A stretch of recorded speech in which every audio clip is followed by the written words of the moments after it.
Hello guys, welcome back to Career Vibes. आज हम बात करेंगे बी फार्मेसी स्टूडेंट्स के पास गवर्नमेंट सेक्टर में क्या क्या जॉब अपॉर्चुनिटीज़ होती है। बी फार्मेसी पूरा करने के बाद स्टूडेंट्स सेंट्रल और स्टेट लेवल पर गवर्नमेंट जॉब्स के लिए अप्लाई कर सकते हैं। इसमें कई अलग अलग पद शामिल होते हैं, जैसे कि pharmacist, drug inspector, research associate, pharmaceutical officer आदि। तो सेंट्रल लेवल पर बड़ी बड़ी सरकारी कंपनी हैं जो कि बी फार्मा ग्रेजुएट्स को जॉब देती हैं, जैसे कि CDSCO कंपनी, IPC और NIPER। सेम इसी तरह स्टेट लेवल पे भी बड़े बड़े सरकारी हेल्थ डिपार्टमेंट और मेडिकल कॉलेजेस हैं जो बी फार्मा ग्रेजुएट्स को हायर करते हैं। तो आइए जानते हैं बी फार्मा करने के बाद टॉप गवर्नमेंट जॉब्स कौन कौन से हैं। पहले नंबर पे हम बात करेंगे गवर्नमेंट फार्मासिस्ट के बारे में, यानी कि सरकारी फार्मासिस्ट कैसे बने। गवर्नमेंट हॉस्पिटल में फार्मासिस्ट की जॉब पाने का एक प्रोसेस है जिसे आपको फॉलो करना होगा। इसके लिए एलिजिबिलिटी बी फार्मा है, तो कुछ पोजीशन के लिए एम फार्मा की भी ज़रूरत पड़ती है।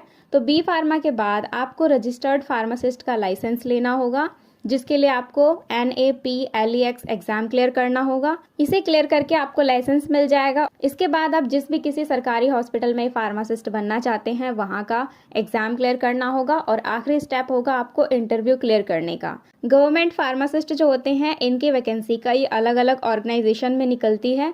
हॉस्पिटल के अलावा SSC, Indian railway, PSU, state PSC, इन सभी जगह पे सरकारी फार्मासिस्ट की वैकेंसी निकलती रहती है और इनकी एवरेज सैलरी होती है 58,000 मंथली। सेकंड जॉब है मेडिकल ट्रांसक्रिप्शनिस्ट का। मेडिकल ट्रांसक्रिप्शनिस्ट एक ऐसा एक्सपर्ट प्रोफेशनल होता है जो मेडिकल रिकॉर्ड्स को ट्रांसक्राइब करता है। मतलब कि साइंटिस्ट के द्वारा मेडिकल भाषा में जो दवाइयों के बारे में चीज़ें लिखी जाती हैं, जो जानकारी होती है, उन्हें ये नॉर्मल लैंग्वेज में कन्वर्ट करते हैं। तो इंडिया से लेकर विदेश तक मेडिकल ट्रांसक्रिप्शनिस्ट की डिमांड बहुत ज़्यादा है। इनकी एवरेज सैलरी 25 से 30,000 मंथली होती है। मेडिकल ट्रांसक्रिप्शनिस्ट के लिए सरकारी परीक्षा पास करने के बाद 8 महीने की आपको ट्रेनिंग लेनी होगी। कहीं कहीं पे 6 महीने की भी ट्रेनिंग होती है। इसे पूरा करने के बाद आपको मेडिकल भाषा भी समझ आने लगेगी और आप एक मेडिकल ट्रांसक्रिप्शनिस्ट बन सकते हैं। इसके बाद अगला जॉब है ड्रग इंस्पेक्टर का। ये भी बहुत ही पॉपुलर जॉब है फार्मेसी सेक्टर का। इसके लिए भी मिनिमम क्वालिफिकेशन बी फार्मेसी है और ये हाईएस्ट पेइंग जॉब में से एक है। इसके लिए भी आपको कॉम्पिटिटिव एग्जाम देना होगा, चाहे आप स्टेट लेवल पर ड्रग इंस्पेक्टर बने या फिर सेंट्रल लेवल पर बने।